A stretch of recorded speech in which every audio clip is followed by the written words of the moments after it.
Magandang araw po sa inyong lahat, Sir Gavin, nakapagtapat ngayon. Ma'am Elma, ano na? Alamin po natin lahat yan dito sa ating video.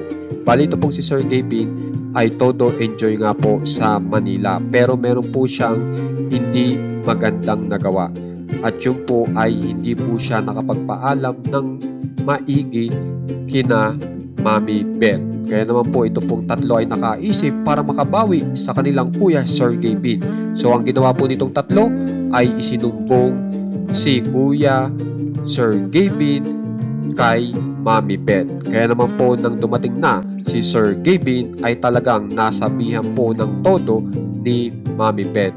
Pero kapansin-pansin nga po, just sa sitwasyon na yan ay talagang si Sir Gavin ay halatang halata at nakapagtapat na kaya po siya nasasaktan ay dahil po sa babae. So ano po kaya masasabi dyan ngayon ni Ma'am Elma? So kung mapapansin nyo po ay pag binisita po natin ang account ni Ma'am Elma sa kanyang Facebook ay ito naman po ang lumalabas. Hanggang ngayon nandyan pa rin si Sir Gavin sa wallpaper ni Ma'am Elma.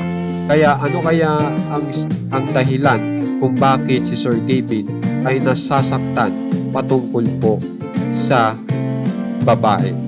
So yan ang pinakamalaking tanong ngayon ng madlang people. Kaya naman guys, kung gusto nyo pong ma-update sa nangyayari po ni Ma'am Elma at kina Sir Gavin, subscribe na po kayo sa ating channel na One Katawa.